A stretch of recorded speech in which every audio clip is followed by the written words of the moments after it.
कहानी दो भाई बहन की है जो सैन डिएगो जा रहे होते हैं। भाई का नाम कैल होता है और बहन का नाम बेकी होता है। बेकी गर्भवती होती है। रास्ते में बेकी को उल्टी जैसा महसूस होता है, इसलिए वो गाड़ी रुकवाती है और बाहर आकर उल्टी करती है। तभी उन्हें सड़क के पास घास के मैदान से किसी के मदद के लिए चिल्लाने की आवाज आती है। बेकी पूछती है कि वहाँ कोई है क्या। अंदर से आवाज आती है कि मदद करो, मैं यहाँ फंसा हुआ हूँ। दोनों मदद करने का फैसला करते हैं। जब कैल गाड़ी पार्क करने जाता है तब बेकी फिर से आवाज देती है और पूछती है कि क्या वो उसे सुन सकता है। अंदर से एक लड़का जवाब देता है कि हाँ, वो कई दिनों से यहाँ फंसा हुआ है। तभी एक महिला की आवाज आती है जो उस लड़के को रॉबिन कहकर चुप रहने को कहती है। ये सब सुनकर बेकी को बहुत अजीब लगता है। बिना देर किए कैल घास के मैदान में चला जाता है और बेकी भी उसके पीछे पीछे अंदर चली जाती है। बेकी 911 पर कॉल करके मदद मांगने की कोशिश करती है, लेकिन अचानक सिग्नल कट हो जाता है। इसके बाद दोनों अलग अलग दिशा में चलकर रास्ता ढूंढने लगते हैं। कैल जोर जोर से बेकी को आवाज देता है। बेकी बताती है कि उसने 911 ट्राई किया था, लेकिन सिग्नल नहीं मिला, इसलिए वो चाहती है कि कैल कॉल करे। कैल कहता है कि उसके पास कुछ भी नहीं है, न फोन और न ही चश्मा, सब कुछ कार में ही रह गया है। घास के मैदान में मौजूद सभी लोग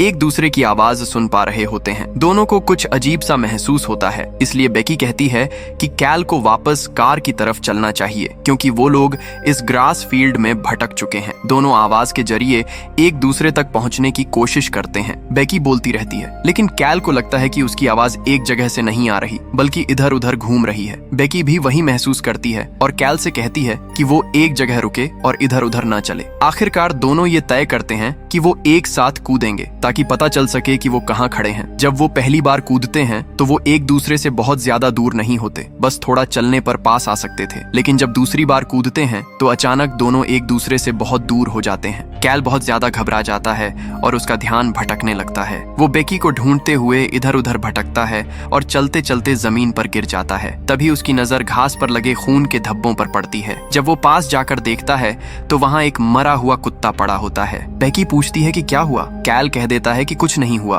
वो बस फिसल गया था। बेकी कहती है कि पहले उन्हें इस जगह से बाहर निकलने का रास्ता ढूंढना चाहिए और उस बच्चे वाली बात को भूल जाना चाहिए। इसी बीच सूरज ढलने लगता है, लेकिन दोनों अब भी एक दूसरे को ढूंढ नहीं पाते। बेकी पूरी तरह थक चुकी होती है। तभी अचानक एक आदमी सामने आता है। उसका नाम रॉस होता है और वो टोबिन का पिता होता है। रॉस बेकी से कहता है कि अगर वो बाहर जाना चाहती है तो उसके साथ चले। बेकी को शक होता है कि अगर रॉस को रास्ता पता है तो वो अब तक यहाँ क्यों है। रॉस बताता है कि वो अपनी पत्नी और बेटे को ढूंढ रहा है। वो कहता है कि सभी को एक साथ रहना चाहिए। बेकी रॉस से कहती है कि वो उसके भाई कैल को ढूंढने में मदद करे। दोनों तय करते हैं कि चलते समय एक दूसरे को नजरों से ओझल नहीं होने देंगे। धीरे धीरे अंधेरा हो जाता है, लेकिन कैल अब भी बेकी को आवाज देता रहता है। कैल पूरी तरह निराश हो जाता है क्योंकि वो बेकी को ढूंढ नहीं पाता। तभी अचानक टोबिन उसके पीछे आ जाता है। टोबिन कहता है कि बेकी को ढूंढना आसान हो सकता है, लेकिन तब जब वो मर चुकी हो और वो एक मरे हुए कौवे का शरीर दिखाता है। टोबिन समझाता है कि ये ग्रास फील्ड मरी हुई चीजों को हिलाता नहीं है। जो जिंदा हैं वो एक दूसरे को ढूंढते रहते हैं। कैल को शक होता है कि कहीं टोबिन ने ही सबको यहाँ फंसाया तो नहीं। टोबिन कहता है कि ऐसा नहीं है, क्योंकि पहले किसी और ने उसे भी ऐसे ही आवाज देकर अंदर बुलाया था। टोबिन ये भी कहता है कि बेकी जल्दी मरने वाली है। दूसरी तरफ बेकी रॉस के साथ चलते हुए बात कर रही होती है। अचानक दोनों एक दूसरे से अलग हो जाते हैं। बेकी लगातार कैल को आवाज देती रहती है। तभी घास के मैदान से कोई अचानक बाहर निकल आता है, जिससे वो डर जाती है। इधर कैल टोबिन के पीछे पीछे चलता है और दोनों एक अजीब से विशाल पत्थर तक पहुंचते हैं जो मैदान के बीच रखा होता है। टोबिन उस पत्थर को छूता है और कहता है कि उसे बहुत अच्छा महसूस हो रहा है, जैसे किसी खास ताकत का एहसास हो। जब कैल भी पत्थर को छूने वाला होता है तभी बेकी की चीख सुनाई देती है। टोबिन कहता है कि माफ करना, बेकी इधर से चली गई है। ये सुनते ही कैल तुरंत बेकी को ढूंढने के लिए दौड़ पड़ता है। बेकी का बॉयफ्रेंड ट्रेविस दोनों भाई बहन को ढूंढने निकलता है, लेकिन किसी को भी उनका पता नहीं चलता। तभी ट्रेविस एक चर्च के पास से गुजरता है और उसे कैल की कार खड़ी हुई दिखती है। वो कार चेक करता है और देखता है कि उस पर बहुत ज्यादा धूल जमी हुई है, जैसे वो काफी समय से वहीं खड़ी हो। ट्रेविस चर्च के अंदर जाता है, लेकिन वहाँ कोई नहीं मिलता। बाहर आते समय उसे सड़क पर बेकी की नोटबुक गिरी हुई मिलती है। इससे उसे लगता है कि दोनों शायद ग्रास फील्ड के अंदर चले गए हों। बिना देर किए ट्रेविस भी ग्रास फील्ड में चला जाता है। अंदर जाते समय ट्रेविस रास्ता याद रखने के लिए घास को बांधकर निशान बनाता चलता है ताकि वो भटके नहीं। लेकिन चलते चलते उसे महसूस होता है कि घास अपने आप खुल रही है। जैसे उसमें कोई अजीब ताकत हो। इससे भी ज्यादा हैरानी की बात ये होती है कि जब वो सीधा चलता रहता है तो सामने दिख रहा सूरज अचानक पीछे की तरफ चला जाता है। इसका मतलब ये ग्रास फील्ड खुद ही दिशा बदल सकता है। ये देखकर ट्रेविस पूरी तरह चौंक जाता है। वो पूरे दिन चलता रहता है, शाम हो जाती है और अंधेरा छा जाता है। उसकी ताकत भी खत्म होने लगती है, इसलिए वो थोड़ी देर आराम करने के लिए लेट जाता है। ट्रेविस को घास के मैदान से कुछ आवाजें सुनाई देती हैं। तभी अचानक टोबिन उसके पीछे आ जाता है, जिससे ट्रेविस डर जाता है। टोबिन कहता है कि क्या उसे भी हवा की अजीब आवाज और किसी के धीरे धीरे गुनगुनाने की आवाज सुनाई दे रही है। टोबिन समझाता है कि ये इंसानों की आवाजें हैं और अगर ध्यान से न सुना जाए तो वो गायब हो जाती हैं। ट्रेविस पूछता है कि वहाँ फंसे लोग कौन हैं। टोबिन कहता है कि वो लोग उनसे जुड़े नहीं हैं, इसलिए जरूरी नहीं है। ट्रेविस हैरान होकर पूछता है कि क्या वो दोनों एक दूसरे को जानते हैं। टोबिन अचानक ट्रेविस का नाम ले लेता है। ये सुनकर ट्रेविस चौंक जाता है कि उसे उसका नाम कैसे पता है। टोबिन ये भी जानता होता है कि ट्रेविस बेकी को ढूंढ रहा है। टोबिन ट्रेविस को बेकी तक ले जाता है, लेकिन वहाँ पता चलता है कि बेकी मर चुकी है। टोबिन फिर दोहराता है कि ग्रास फील्ड मरी हुई चीजों को नहीं हिलाता, इसलिए उन्हें ढूंढना आसान होता है। ट्रेविस बुरी तरह टूट जाता है और जोर जोर से रोने लगता है। इसके बाद टोबिन बिना किसी भाव के गायब हो जाता है। अगली सुबह ट्रेविस जागता है और ग्रास फील्ड के बाहर से किसी की मदद की आवाज सुनता है। वो आवाज कहती है कि वो अंदर फंसा हुआ है। बाहर मौजूद वो शख्स कोई और नहीं बल्कि टोबिन ही होता है। टोबिन अपनी माँ के साथ होता है और अपनी माँ से कहता है कि ग्रास फील्ड के अंदर कोई फंसा हुआ है जो उसका नाम भी ले रहा है। उसी वक्त टोबिन का कुत्ता ग्रास फील्ड के अंदर भाग जाता है। टोबिन उसके पीछे दौड़ता है और उसके माँ बाप भी उसके पीछे चले जाते हैं। इस तरह तीनों एक दूसरे से बिछुड़ जाते हैं। ट्रेविस जोर जोर से सबको चेतावनी देता है कि ग्रास फील्ड के अंदर मत जाना, लेकिन तब तक बहुत देर हो चुकी होती है। समय बीतता है और अंधेरा हो जाता है। ट्रेविस किसी को भी ढूंढ नहीं पाता,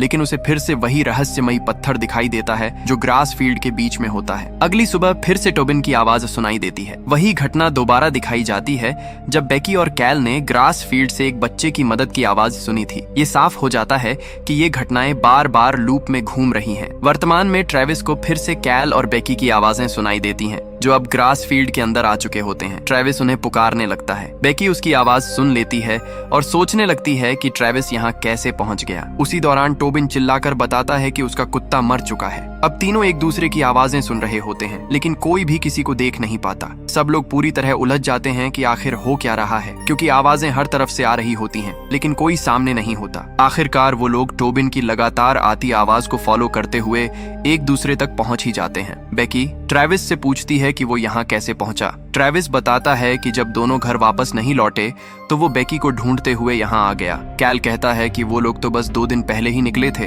लेकिन ट्रेविस कहता है कि उसे तो 2 महीने जैसा लगा। कैल सोचता है कि ट्रेविस बस बहक रहा है। अब सभी समझ जाते हैं कि पहले उन्हें किसी भी तरह इस जगह से बाहर निकलना होगा। ट्रेविस टोबिन को अपने कंधों पर बैठा लेता है ताकि वो ऊपर से रास्ता देख सके। चारों तरफ सिर्फ ग्रास फील्ड ही दिखता है, लेकिन तभी दूर उसे किसी बिल्डिंग जैसी चीज नजर आती है। वो लोग उसी दिशा में बढ़ते हैं जैसा टोबिन बताता है। अचानक बेकी के फोन पर कॉल आता है। दूसरी तरफ से आवाज कहती है कि कैल को ट्रेविस को नुकसान नहीं पहुंचाने देना, और फिर कॉल कट हो जाता है। इसके बाद वो आगे चलते रहते हैं। चलते चलते अचानक घास बेकी के शरीर में लिपटने लगती है और वो बेहोश हो जाती है। उसी समय रॉस वहां पहुंच जाता है और समय रहते बेकी को बचा लेता है। रॉस बताता है कि वो बाहर तक निकल गया था, लेकिन अब भी अपनी पत्नी और बेटे को नहीं ढूंढ पाया, इसलिए वापस अंदर आ गया। वो कहता है कि यहाँ से बाहर जाने का रास्ता सीधा नहीं है, जैसा वो लोग सोच रहे थे। इसके बाद टोबिन को एहसास होता है कि जिस बिल्डिंग को वो लोग देख रहे थे, जिस बिल्डिंग की तरफ वो लोग बढ़ रहे होते हैं, वो अचानक बिना किसी वजह के गायब हो जाती है। आखिर में सभी तय करते हैं कि अब रॉस ही उन्हें रास्ता दिखाएगा, जैसा वो कह रहा था। वो चलते रहते हैं और फिर से अंधेरा हो जाता है। कुछ देर बाद वो दोबारा ग्रास फील्ड के बीच मौजूद उसी अजीब पत्थर तक पहुंच जाते हैं। रॉस कहता है कि जिसने भी इस पत्थर को छुआ उसे बाहर निकलने का रास्ता मिल जाएगा। कैल सबसे पहले उसे छूने वाला होता है, लेकिन तभी अचानक टोबिन की माँ वहाँ आ जाती है। वो बहुत डरी हुई लगती है और सबको चेतावनी देती है कि उसके और उसके बच्चे के पास कोई ना आए। वो कहती है कि रॉस जो भी बोल रहा है सब झूठ है। उसी वक्त बेकी के दिमाग में अचानक कुछ डरावनी तस्वीरें आती हैं, जिनमें रॉस कुछ भयानक करता हुआ दिखाई देता है। ये देखकर तीनों तय करते हैं कि रॉस पर भरोसा करना सही नहीं है और उन्हें अपने दम पर ही रास्ता ढूंढना चाहिए। इस बीच रॉस का व्यवहार पूरी तरह बदल चुका होता है, जैसे कोई और उसे कंट्रोल कर रहा हो। वो जबरदस्ती चाहता है कि सब लोग पत्थर को छुए और कहता है कि तभी सब कुछ समझ आएगा। ट्रेविस अब उसकी बातें और सहन नहीं कर पाता और रॉस पर हमला कर देता है, लेकिन ट्रेविस उससे लड़ नहीं पाता। उसी दौरान रॉस की पत्नी भागने की कोशिश करती है, लेकिन रॉस उसे पकड़ लेता है और बेरहमी से मार देता है। सब लोग पूरी तरह सदमे में आ जाते हैं। ट्रेविस जल्दी से सबको वहां से भागने के लिए कहता है और वो लोग किसी तरह जान बचाकर भाग निकलते हैं। भागते समय अचानक टोबिन का कुत्ता फ्रेडी सामने आ जाता है। किसी को समझ नहीं आता कि किस तरफ जाना है, इसलिए सब फ्रेडी के पीछे पीछे दौड़ते हैं। फ्रेडी उन्हें एक बोलिंग एली तक ले आता है और सभी लोग अंदर छिप जाते हैं। अब सब लोग उलझन में होते हैं कि आगे क्या करें। कैल गुस्से में ट्रेविस को दोष देने लगता है कि उसी की वजह से वो सब इस मुसीबत में फंसे हैं। इसी बात पर दोनों के बीच बहस बढ़ जाती है और हाथापाई तक पहुंच जाती है। उसी दौरान रॉस भी वहां तक पहुंच जाता है, जिससे सब लोग डर कर बोलिंग एली की छत पर भाग जाते हैं। छत पर ट्रेविस बताता है कि जब वो कार से आ रहा था तब उसने ये बिल्डिंग सड़क से देखी थी। बेकी भी कहती है कि जिस चर्च के पास उन्होंने कार खड़ी की थी वो भी दूसरी तरफ बहुत पास ही है। सबको एहसास होता है कि अगर वो दोबारा ग्रास फील्ड में उतरे तो सब कुछ फिर से शुरू हो जाएगा। तभी ट्रेविस नीचे फ्रेडी को देखता है। फ्रेडी एक छोटे से ग्रास पैच में घुसता है और अचानक गायब हो जाता है। अगले ही पल वो चर्च वाली सड़क पर दिखाई देता है। ट्रेविस को लगता है कि शायद ग्रास फील्ड में कोई रास्ता या छेद है जिससे बाहर निकला जा सकता है। ट्रेविस का पैर फिसल जाता है और वो नीचे गिरने ही वाला होता है, लेकिन कैल उसे समय पर पकड़ लेता है। तभी अचानक कैल के कान में कोई अजीब फुसफुसाहट सुनाई देती है। कैल हाथ छोड़ देता है और ट्रेविस नीचे गिर जाता है। ये सब टोबिन देख लेता है। उसी वक्त रॉस भी ऊपर पहुंच जाता है, इसलिए सभी नीचे की तरफ भागने लगते हैं। टोबिन बिना रुके आगे दौड़ता है। बेकी को समझ नहीं आता कि ट्रेविस कहाँ चला गया और उसे शक होता है कि कहीं कैल ने उसके साथ कुछ तो नहीं किया। इसी उलझन में सब लोग अलग अलग दिशाओं में बिखर जाते हैं। कैल का सामना रॉस से हो जाता है। रॉस कहता है कि वो जानता है कैल क्या सोच रहा है। अगर वो दाएं की जगह बाएं मुड़ता तो शायद बच जाता, लेकिन उसने बार बार रास्ता बदला और फिर भी उसी जगह लौट आया। रॉस कहता है कि इस ग्रास फील्ड में हर बार फैसला लिया जाता है और हर फैसला उसे उसी के पास वापस ले आता है। उसी पल कैल को जमीन पर पड़ा अपना ही शरीर दिखाई देता है। रॉस तुरंत कैल को मार देता है। ऐसा लगता है कि सब कुछ एक ही लूप में बार बार घूम रहा है और इसकी शुरुआत कैल के रास्ता न बदलने से हुई थी। दूसरी तरफ ट्रेविस जिंदा रहता है। वो ग्रास फील्ड में बेकी को ढूंढता है। दोनों पूरी ताकत से एक दूसरे को आवाज देते रहते हैं। तभी रॉस बेकी के सामने आ जाता है और उसके इरादे ठीक नहीं होते। बेकी पास पड़ी एक सिजर्स उठाती है और पूरी ताकत से उसे मार देती है। उसी वक्त बारिश शुरू हो जाती है और बेकी वहां से भाग निकलती है। रास्ते में उसे ग्रास फील्ड की डरावनी हेल्यूसिनेशंस दिखने लगती हैं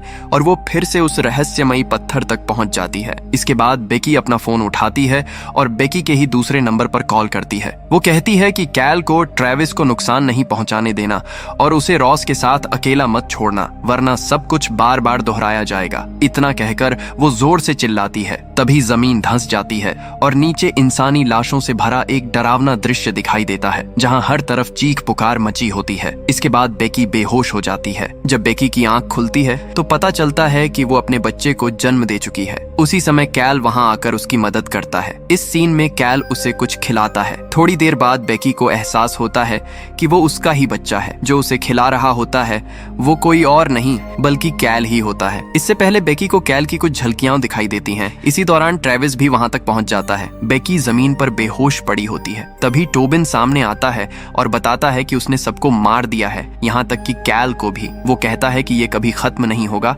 और सबको बार बार मारा जाएगा। तभी रॉस अचानक आकर ट्रेविस पर हमला कर देता है और वो भी बेहोश हो जाता है। इसके बाद रॉस टोबिन को जबरदस्ती उस पत्थर को छूने के लिए मजबूर करता है ताकि उसे मोक्ष मिल सके। उसी वक्त बेकी होश में आ जाती है और टोबिन को बचाने के लिए आगे आती है। इससे रॉस का ध्यान भटक जाता है। ट्रेविस अभी जिंदा होता है और वो पूरी ताकत से रॉस पर हमला कर देता है। अंत में रॉस मर जाता है, लेकिन बेकी भी जिंदा नहीं बच पाती। इसके बाद ट्रेविस फैसला करता है कि वो खुद उस पत्थर को छुएगा। पत्थर को छूते ही कुछ अजीब होता है और लाल रेखाओं जैसी संरचनाएं पूरे ग्रास फील्ड में फैल जाती हैं। ट्रेविस टोबिन को बाहर की तरफ ले जाता है और उससे कहता है कि वो यहाँ से निकल जाए। ट्रेविस खुद बाहर नहीं जा सकता। वो टोबिन को चेतावनी देता है कि बेकी को कभी ग्रास फील्ड में मत आने देना। इसके बाद टोबिन खुद को चर्च के बाहर पाता है। वो धीरे धीरे बाहर निकलता है और फिर दौड़कर बेकी और कैल को रोकने की कोशिश करता है ताकि वो ग्रास फील्ड में न जाए। मदद की आवाज सुनकर टोबिन रुक जाता है। वो बेकी को वो नेकलेस देता है जो ट्रेविस ने उसे दिया था। बेकी देखती है कि ये नेकलेस बिल्कुल उसी जैसा है जो उसके पास है। बेकी को समझ आ जाता है